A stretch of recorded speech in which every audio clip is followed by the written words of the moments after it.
Governor Kay Ivey has ordered a top-to-bottom review of the state's execution protocol. That review will be conducted by the Alabama Department of Corrections along with the governor's office in an effort to make sure the state can successfully carry out executions going forward. The order from the governor comes after issues with 3 recent lethal injections. WSFA 12 News anchor Mark Bullock joins us with more on this developing story. Mark, what else can you tell us about the governor's order? Well, as you mentioned, Sally, this comes just days after the state was set to execute the 3rd inmate who had problems. That was Kenneth Smith. They had to call off that execution at the last minute after a Supreme Court ruling left them without enough time to conduct the lethal injection. They could not get a vein, apparently.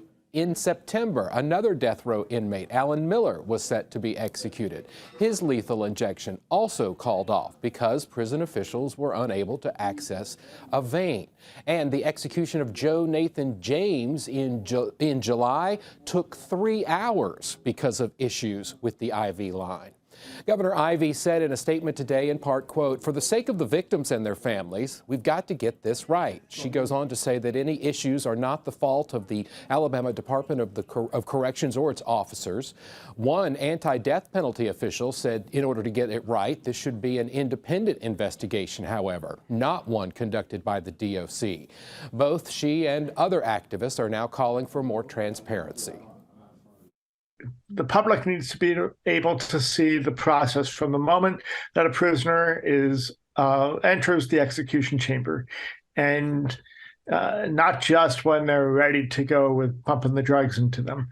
So that's what we're calling for, is greater transparency. A culture of secrecy makes it much more likely that the protocol won't be followed, that corners will be cut. Governor Ivey asked the state attorney general to withdraw any motions that were currently pending for execution. That includes 2 inmates for right now. The attorney general's office says Marshall read the governor's statements with interest and will have more to say on the topic at a later date. Sally?